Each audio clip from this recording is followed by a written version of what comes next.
Salut à toutes et à tous, c'est Ben, très heureux de vous retrouver sur ma chaîne YouTube Un jour un film, afin de vous faire partager mon amour du 7e art, en vous proposant chaque jour un film du grand écran à voir sur le petit. Pour cette semaine, il y aura des films historiques, il y aura de l'action et même des argonautes. Sans oublier coup de cœur, conseils, hommages et anecdotes. Alors c'est parti pour les films de la semaine.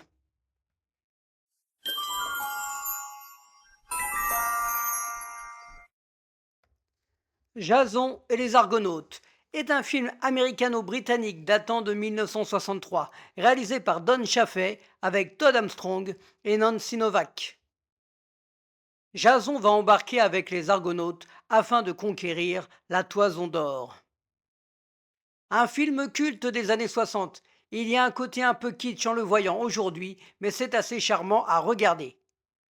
Jason et ses Argonautes qui vont se confronter à différentes péripéties et c'est là que le film devient intéressant. C'est au niveau des effets spéciaux.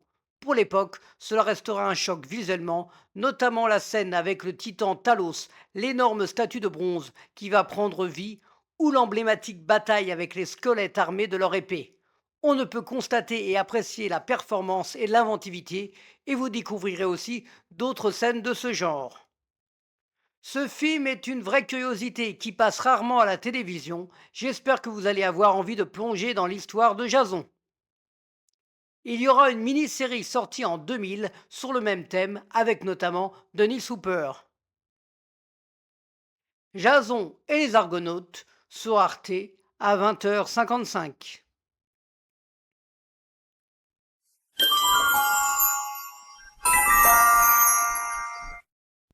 Mission Impossible est un film américain datant de 1996, réalisé par Brian De Palma avec Tom Cruise, Jean Reno, Emmanuel Béard et John Voight. Un agent américain, Ethan Hunt, est soupçonné de trahison à tort. Il va tout faire pour découvrir la vérité. Premier film de la saga Mission Impossible, et quel film? Sans doute l'un des meilleurs, voire même le meilleur pour certains. Le réalisateur des Incorruptibles donne un vent de fraîcheur à la série culte des années 60. C'est intense, avec de l'action et un suspense haletant.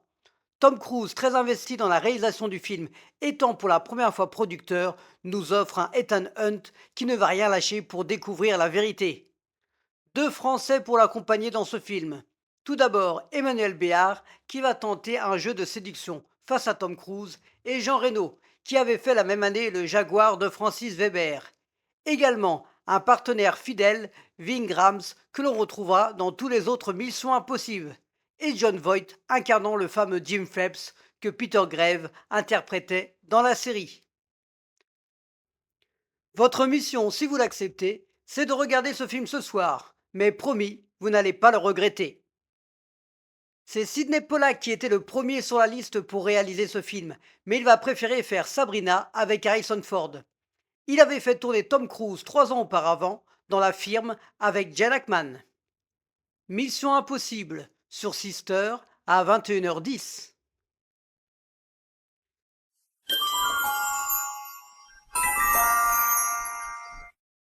Tango et Cash est un film américain datant de 1989, réalisé par Andrei Konchalovsky et Albert Magnoli, avec Sylvester Stallone et Kurt Russell. Raymond Tango et Gabriel Cash sont deux lieutenants de police de Los Angeles aux méthodes bien différentes, mais ils vont devoir travailler ensemble pour lutter contre le crime. Tango et Cash, ces deux flics vont marquer mon adolescence avec ce film d'action comme on les aime, de l'humour sans subtilité, des dialogues crus, un cocktail explosif. Stallone à la classe avec son costard et ses lunettes, face à un Kurt Russell, cheveux longs, jeans et bottes. Un méchant parfait avec Jack Palance qui avait fait le Batman de Tim Burton l'année passée. Terry Hatcher, dont c'est l'un de ses premiers films, qui plus tard marquera les esprits dans les séries Lois et Clark et Desperate Housewives. Et bien sûr, des têtes de mauvais garçons que l'on retrouve dans beaucoup de films des années 80-90, avec des seconds rôles importants. Attachez aux ceintures et partez pour de l'action pure et dure avec Tango et Cash. C'est Patrick Swayze qui devait jouer Cash, mais demandant trop cher, il ne fut pas pris mais fera la même année un film qui va marquer sa carrière, Roadhouse. Tango et Cash sur RMC Story à 21h10.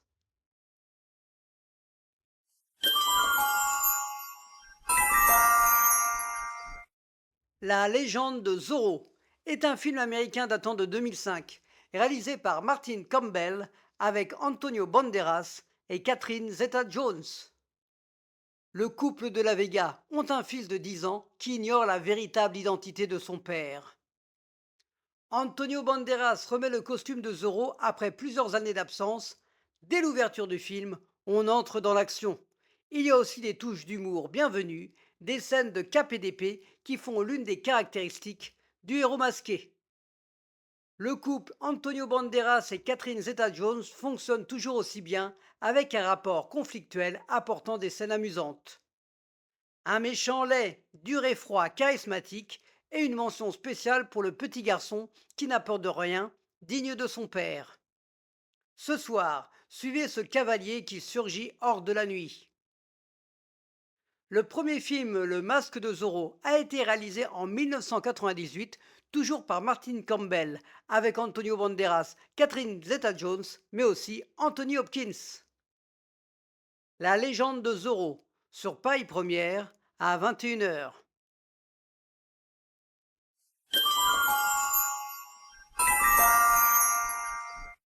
Eiffel est un film franco-allemand datant de 2021 et réalisé par Martin Bourboulon avec Romain Duris et Emma Mackey.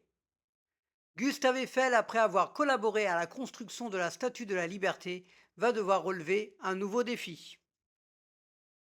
Un film sur un personnage important de l'histoire de France. L'idée est bonne, mais il faut l'avouer, le pari n'est pas totalement réussi. On se base plus sur une histoire d'amour fictive, même si on retrouve un peu des moments de la création de la tour, cette romance prend beaucoup de place. C'est agréable malgré tout de retrouver Romain Duris, très crédible en Gustave Eiffel, et Emma Mackey, que l'on connaît grâce à la série Sex Education, diffusée sur Netflix. Les décors, les costumes nous plongent dans l'ambiance de cette époque, et ça vaut le coup de s'y attarder. Le tournage de ce film a été interrompu pendant plusieurs mois. Il a été réalisé pendant la période du Covid, ce qui a été un vrai casse-tête pour toute l'équipe. Eiffel sur M6 à 21h10.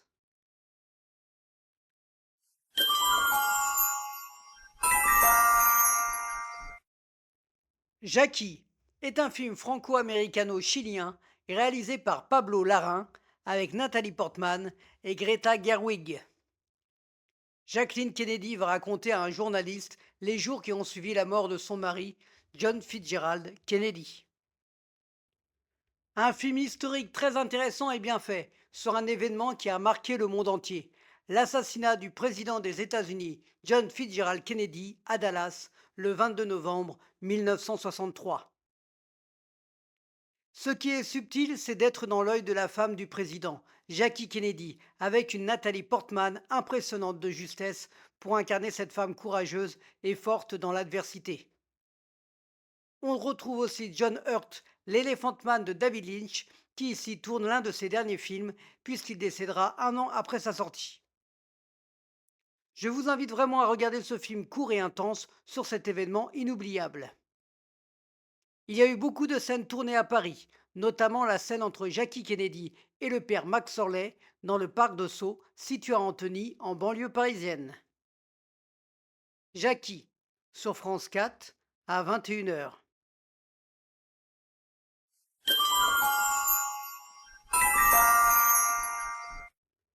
L'échange est un film américain datant de 2008, réalisé par Clint Eastwood avec Angelina Jolie et John Malkovich.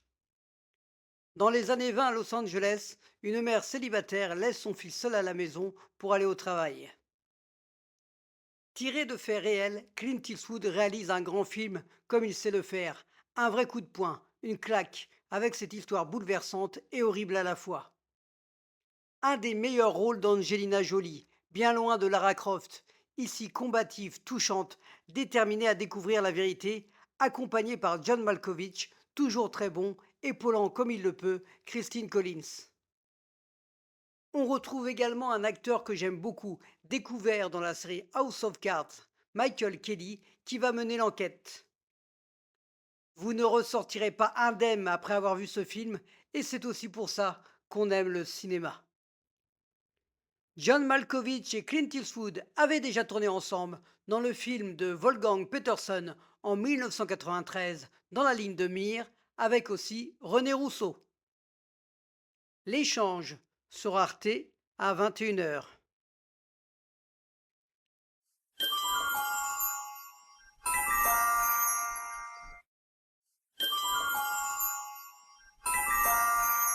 Mon coup de cœur de la semaine sera l'excellent Mission Impossible avec pour la première fois Tom Cruise qui incarne Ethan Hunt.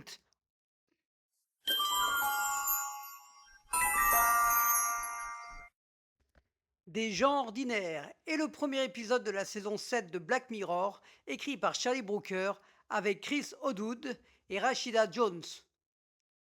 Amanda et Mike, un couple, cherchent à fonder une famille.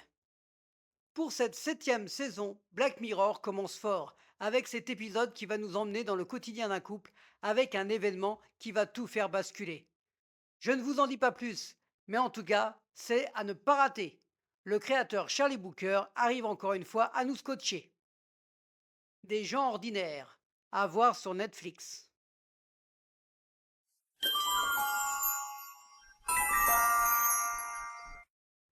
Ted Kotcheff est mort, à l'âge de 94 ans.